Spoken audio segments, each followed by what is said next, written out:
Bonjour à tous, aujourd'hui je voulais vous partager une petite réflexion concernant l'arrivée de Pluton dans le signe du Verseau et plus largement une réflexion sur le Verseau en lui-même. Et vous allez voir que je vais prendre un petit peu la chose à contre-courant, comme le Verseau justement, puisque je ne vais pas parler d'Uranus, qui est considéré par la modernité comme étant le régent du Verseau, mais ça, vous savez, c'est une théorie. C'est-à-dire que, et je vous montrerai dans une vidéo suivante, que Uranus, Neptune, Pluton ne régissent pas de signes. Ils ne sont pas régents des signes. Et c'est pas parce que on a des planètes ou des facteurs célestes qui sont en analogie avec des signes qu'ils les régissent forcément. On y reviendra dans une vidéo future. Mais je vais plutôt parler, non pas de Saturne non plus, mais du nœud nord. Pourquoi le nœud nord ? Eh bien, vous savez, en astrologie indienne, les Indiens ont énormément travaillé sur les nœuds, c'est eux qui ont fait tout le travail sur les nœuds lunaires. Eh bien, on considère, ou certaines écoles de l'Inde vont considérer que le nœud sud eh bien, a énormément d'analogies, et parfois même est le régent du Scorpion, tandis que le nœud nord, qu'on nomme Rahu, a énormément d'analogies, et parfois même est considéré comme le régent du Verseau. Je vous rassure tout de suite, dans ma pratique, notamment du thème horaire, chose que je vous démontrerai dans la vidéo suivante, les nœuds ne régissent pas ces signes-là, mais ils ont en effet énormément d'analogies, de points communs avec ces signes-là. Et donc pour comprendre les transformations majeures, le chamboulement majeur de Pluton en Verseau, et plus largement de cette grande idée et théorie de l'ère du Verseau, cette ère astrologique, que certains considèrent arriver sidéralement dans 4 ou 500 ans, ce qui est sidéralement astronomiquement juste, que d'autres considèrent déjà comme étant ici, déjà arrivé, en pleine mutation. Peu importe, je vais vous montrer que on va arriver à mieux saisir cette idée également de l'ère du Verseau en comprenant et en s'attardant sur le nœud nord, Rahu. Donc c'est parti. Je vais me lever pour prendre des petites notes. On va même écrire en noir, parce que le Rahu, le nord, c'est considéré comme une planète d'ombre en astrologie. Donc, je l'avais fait en bleu, mais écoutez, on va le redessiner en noir. Hop. Et on va parler de ce nœud, le nœud nord, qui va être très important pour comprendre le signe du Verseau. Donc, le nœud nord, c'est quoi? Le nœud nord, en astrologie, et vous allez voir que Uranus a copié le nœud nord dans certains de ses attributs, dans la plupart de ses attributs en réalité. Puisque le nœud nord, c'est, je vous le donne en mille, la technologie en astrologie indienne. C'est ce qui est relié au voile, au futur, au génie et en même temps à la folie, aux phobies, aux peurs, aux monstres, au progrès, on va mettre dans le futur, progrès, et notamment les progrès scientifiques et évidemment technologiques. C'est le monde de la matière et de la matérialité, ça fait les matérialistes, les gens extrêmement marqués par le nœud nord, comme va l'être par exemple Donald Trump, sont des gens extrêmement matérialistes. Bon. Rien qu'avec ça, on a une idée très intéressante de cette entrée de Pluton dans le signe du Verseau. Alors on n'est pas en astrologie sidérale, attention, c'est pas parce que je prends le nœud nord dans sa conception indienne que je suis forcément en astrologie sidérale. En sidérale, Pluton reste en Capricorne, dans la constellation du Capricorne, mais en astrologie tropique occidentale classique, donc, Pluton rentre en Verseau. Et donc, ce nœud nord et ses analogies avec le Verseau va être de plus en plus puissant et radical. Au niveau évidemment technologique, au niveau de l'intelligence artificielle, on est sur le nœud nord. On est sur le nœud nord. Au niveau des progrès scientifiques, du futur, etc., on est sur le nœud nord. Prenons l'exemple, je sais que ça ne plaira pas à tout le monde, du bodybuilding. Donc le bodybuilding, dans les années 60, 50-60, allez voir des photos de ces hommes musclés et virils. Vous verrez qu'il n'y a pas encore trace de stéroïdes, d'anabolisants, etc. Régis par le nœud nord. Aujourd'hui, que ce soit dans les années 90, 2000, 2010, 2020, etc., regardez les mêmes photos des bodybuilders et vous verrez des gens qui ressemblent à des monstres de puissance, des monstres ou des machines. Le nœud nord régit la machine également. Et on devient, peu à peu, on perd l'humanité pour devenir machine, pour devenir matière, la matérialité du nœud nord. Donc quand on se dit, tiens, c'est génial, cette ère du Verseau, un monde de fraternité, un peu bisounours, vous voyez, eh bien, on omet complètement, soit par ignorance, soit par malhonnêteté intellectuelle, la plupart du temps par ignorance, que le nœud nord, c'est tout ça.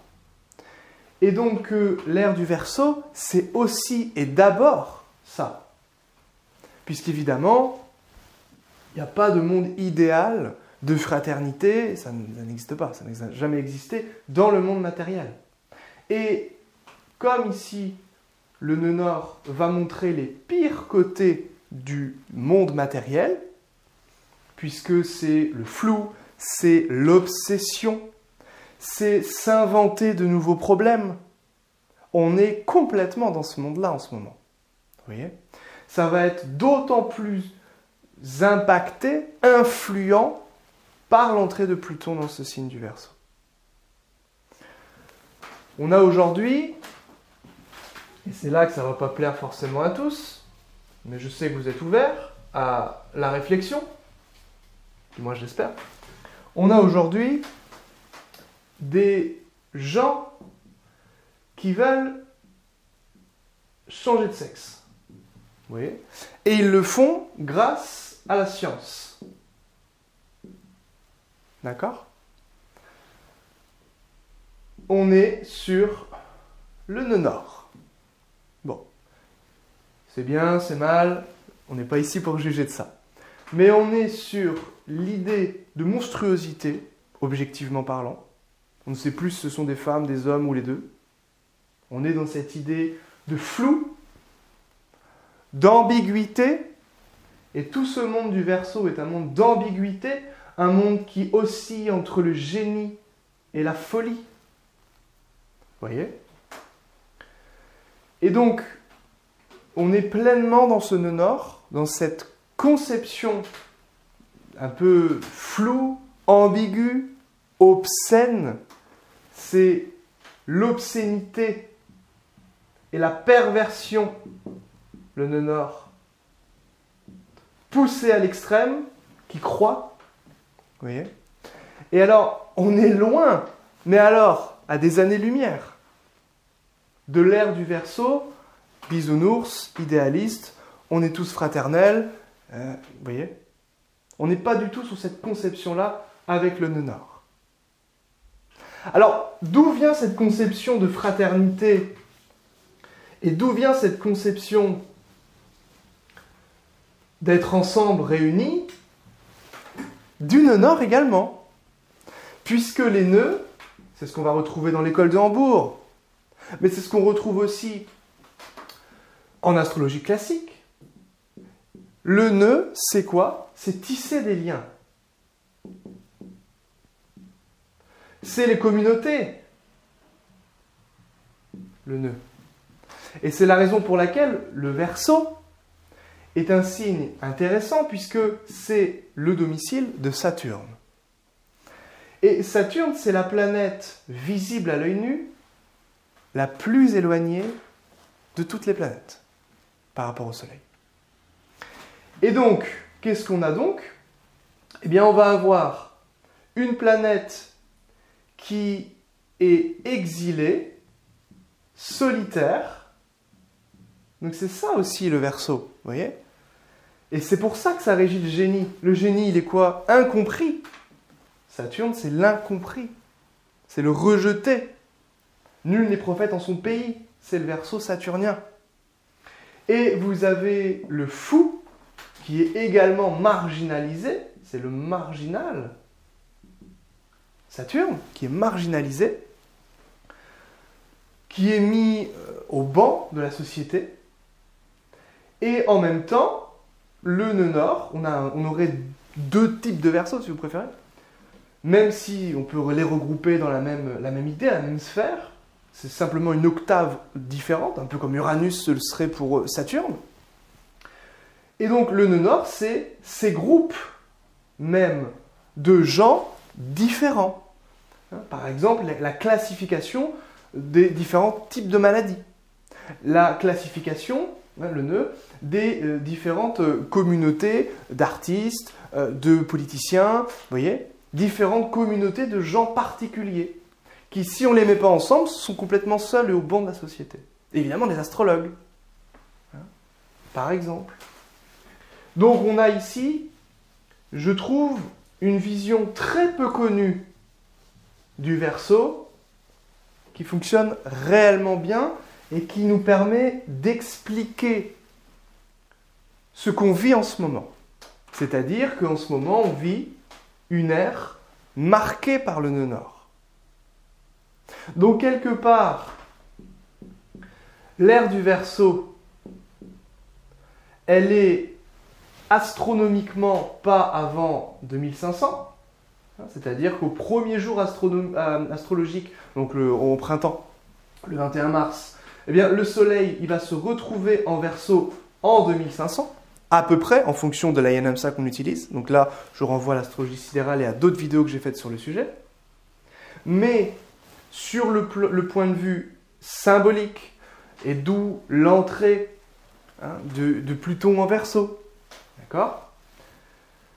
Eh bien, on peut considérer qu'on est déjà dans une introduction, un prémisse de l'ère du nœud nord. Voilà. Alors, l'avantage, et ce qui est très intéressant avec cette ère du nœud nord, c'est que le nœud nord, vous le savez, il n'est jamais seul. Il est toujours à l'opposé du nœud sud. Nœud sud qu'on nomme Ketu en astrologie indienne. Ou queue du dragon et tête du dragon. Donc le nœud nord, il va entraîner obscénité, perversion technologique, progrès scientifique, mais qui sert la matière, qui ne sert pas le spirituel. Voyez. Et donc, le nœud nord, c'est la matière. Ketu, ou le nœud sud, c'est l'énergie. C'est le subtil, tout ce qui a en lien avec le monde subtil, avec le monde de l'intellect, on dira Platon.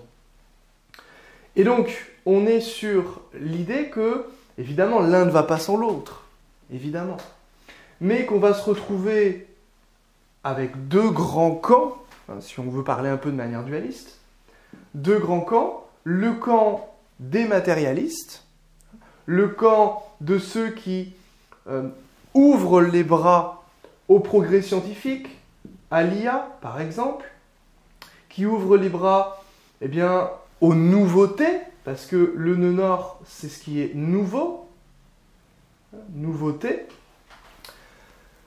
Les gens qui ouvrent les bras eh bien, à la chimie, et aux catastrophes climatiques que ça engendre, chimiques que ça engendre, notamment.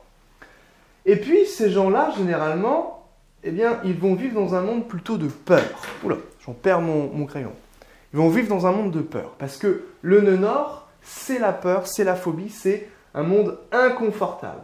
Alors, bien entendu, hein, on oscille tous de l'un à l'autre. Hein. Il n'y a pas les gentils, les méchants d'un côté, bien entendu. Et d'un autre côté, on a le nœud sud. C'est tout l'inverse. Le nœud sud, c'est le connu. C'est la zone de confort. C'est le passé, la tradition, évidemment, l'histoire. Hein. C'est le monde subtil et c'est le monde surtout spirituel. L'idée, c'est évidemment, en tout cas mon idée, c'est de ne pas faire que du nœud nord et que du nœud sud. Parce que si on fait que du nœud sud, on se retrouve en tant qu'ermite complètement déphasé, on ne comprend rien à notre monde et on ne peut pas agir dessus. Si on est en mode nœud nord, eh ben, on est dans l'illusion de notre monde, à l'avant-plan si vous préférez, la tête dans le guidon, et on n'a pas de prise de recul. On n'a pas de lâcher prise sur la chose en question. Et je pense que l'ère du nœud nord, l'ère du Verseau, évidemment c'est toujours un axe avec le lion. Tac. Donc ici on va pouvoir mettre le nœud nord en lien avec le Verseau, et quelque part, même si le nœud sud est évidemment en lien avec le Scorpion plus qu'avec le lion, et comme ils sont toujours à l'opposé, on peut considérer que on va rentrer dans une espèce d'ère plus importante en lien avec ce nœud sud en lion. Donc vous savez, le nœud sud en lion, c'est quoi? Et quand il y avait déjà Pluton en Verseau, la lion, c'est quoi? C'est la monarchie. Et le nœud sud, c'est quoi? C'est le dragon sans tête, c'est la queue du dragon. Et qu'est-ce qu'on a fait quand Pluton est entré en Verseau? On a coupé la tête du roi. C'était pendant la Révolution française. Bon. Donc, c'est pas totalement aberrant de retrouver un Kétu en Lion quand on considère que le nœud nord est en Verseau ici. Donc, renversement des valeurs, être à contre-courant, on a déjà tout dans cette forme d'astrologie indienne qui va utiliser simplement les 7 planètes plus les 2 nœuds lunaires sans avoir eu recours d'Uranus, Neptune, Pluton, puisque Uranus, Neptune, Pluton vont piquer toutes leurs analogies, leurs symboles et même leurs effets sur ces nœuds lunaires qui sont déjà connus depuis le VIe siècle. Merci pour votre écoute et n'hésitez pas à vous abonner si vous voulez d'autres contenus sur l'astrologie. À bientôt.